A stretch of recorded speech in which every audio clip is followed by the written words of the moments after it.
The church bells were still echoing faintly as Titan Ace, and I stepped out into the sunlit street. My stomach growled, and Titan clapped me on the back with a laugh. Food first, he said. Then VR. Priorities. Ace smirked, adjusting her sunglasses. Let me guess, Hester's paying since he got second place yesterday. Cute, I shot back. Before I could argue further, my phone buzzed. Dev. I wasn't expecting her to call today. I answered. Hey, Dev. Her voice was warm but curious. What you up to? I glanced at Titan and Ace, both of them watching me like hawks. Just leaving Mass with some friends. About to grab food. Titan leaned in, stage whispering loudly enough for her to hear. Tell her to come eat with us. Ace joined in, grinning. Yeah, don't hog her to yourself. I sighed but smiled. So, want to join us for lunch? No pressure. There was a pause. Then softly, sure. Where? We met at a little Italian place Titan swore by, tucked on the corner of a busy street. The air smelled of garlic and baked bread the moment we stepped inside. Dev arrived a few minutes after us, dressed casual, jeans, light sweater, hair pulled back. She looked different outside the lab, softer somehow. Titan waved her over. You must be Dev. Tester never shuts up about you. My ears burned. Dev's cheeks flushed too. Oh really? Ace grinned. Don't let him off the hook. He needs the embarrassment. I groaned, sinking into my seat. Thanks, guys. The waiter came by, recognizing Titan instantly. Family back again. Your usual. Titan grinned. Make it 4. He turned to Dev. Hope you like pasta. She laughed, easing into her chair. I love pasta. The food came in steaming platters, heaping bowls of spaghetti, lasagna, garlic bread dripping with butter. The restaurant buzzed with chatter and warmth.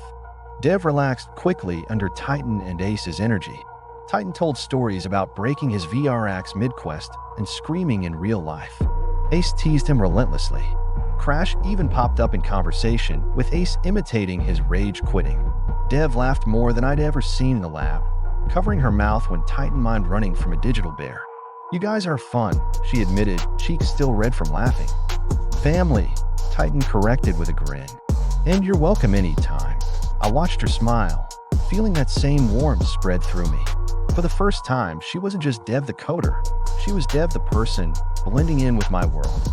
After lunch, the 4 of us walked down to Titan's favorite VR hub. Rows of sleek pods lined up under neon lights, each one humming softly as if ready to swallow us into another world. Titan stretched. Primal survival online. Ace smirked. Naturally. Time to see if Tester can keep his new rank. I looked at Dev, who was eyeing the pods like they were alien relics. You good. She crossed her arms, lips twitching nervously. This is my first time, remember? Ace's eyes widened. Wait, you've never played VR before. And you made one.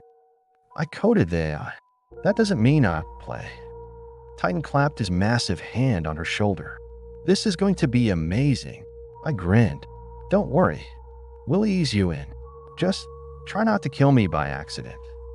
She rolled her eyes. No promises. The pods closed with a hiss. Darkness. Then the world blinked alive. Lush green jungle. The hum of insects. Distant roars echoing off mountains. Welcome to Primal Survival Online. Dev appeared in front of us, still blinking, her avatar loading in. She looked down at her hands like she wasn't sure they were real. Oh wow. Her voice was hushed. It feels real. Ace laughed. First timer all. Classic. Titan hefted his axe. Alright team, today we hunt.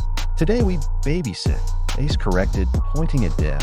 Dev gave her a mock glare, but stumbled slightly as she tried to walk. Okay, this movement thing is harder than I thought. I stepped beside her. Relax. Don't fight it, just let the system read you. You'll get used to it. She shot me a look, then tried again. This time, her steps smoothed out. Better. Our quest spawned, a sprawling cave system filled with violent caveman tribes. The objective, clear them out. Titan led the charge, his avatar barreling through trees like a juggernaut.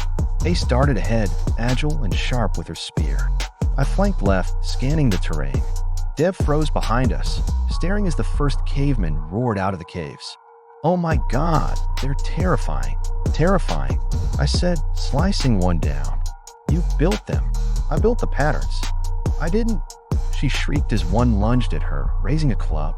"Dev, block," I yelled.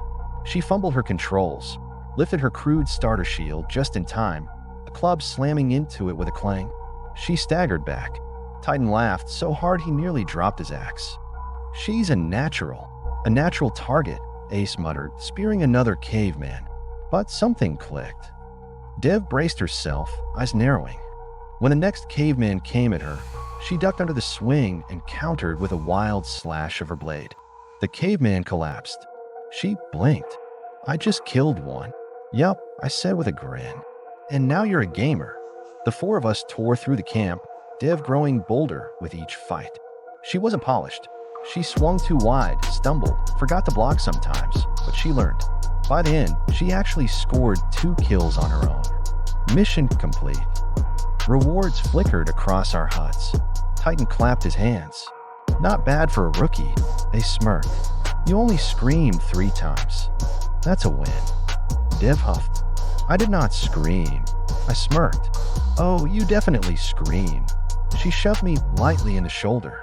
"Shut up." But she was laughing, cheeks flushed even in the avatar. As we logged out, Titan stretched.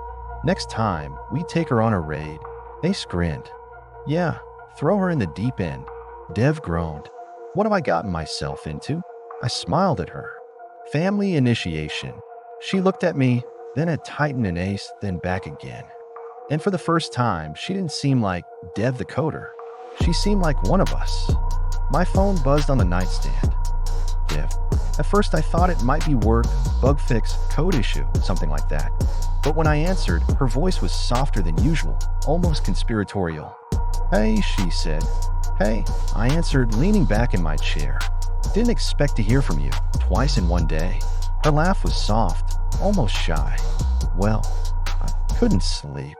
My brain stuck on something." "Oh boy," I teased. "Work thing or life thing?" "Neither. More like revenge thing." That caught my attention. Revenge. She hesitated a second, then let it spill. "You remember how Glyph, Jin, and Sub wouldn't stop teasing us about the date? How could I forget? Sub practically wanted to sell tickets." "Exactly." Her tone sharpened with amusement. "So, what if we prank them? Make it sound like something happened between us over the weekend." I sat up a little straighter. "Something adult?" She chuckled nervously. "Yeah, not too detailed, nothing gross. Just enough to let their imaginations run wild." I grinned. "That's evil." "Is it?" She countered, playful now.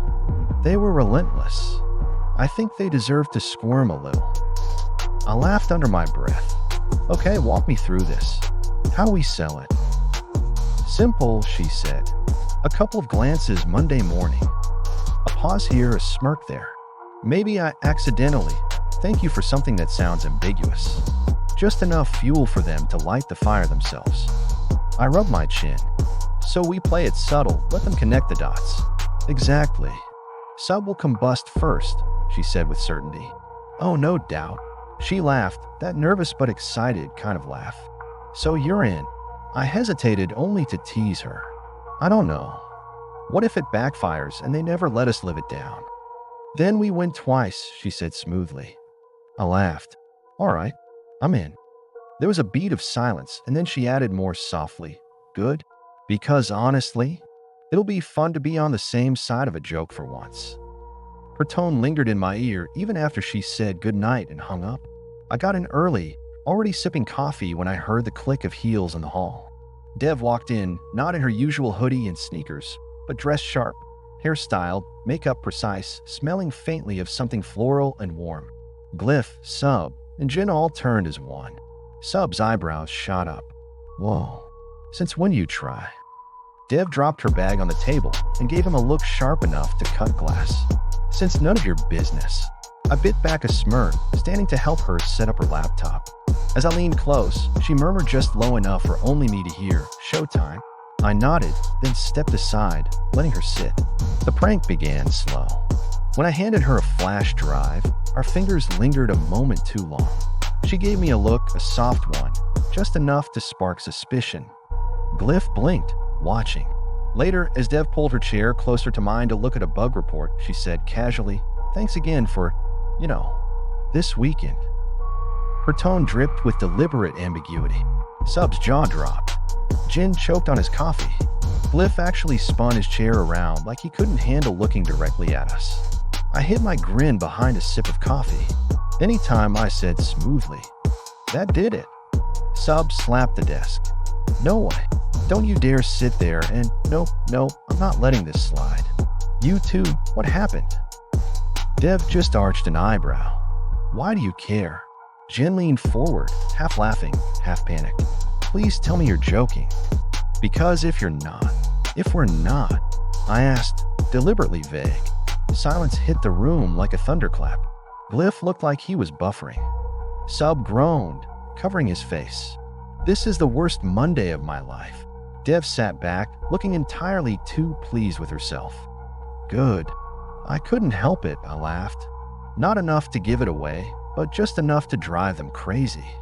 The three of them whispered among themselves the rest of the morning, shooting us suspicious glances. The prank had worked. By noon, the tension in the lab was unbearable. Glyph and Jin kept sneaking looks, whispering like middle schoolers.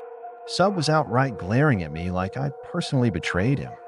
When I stood to stretch, Sub pounced. Walk with us."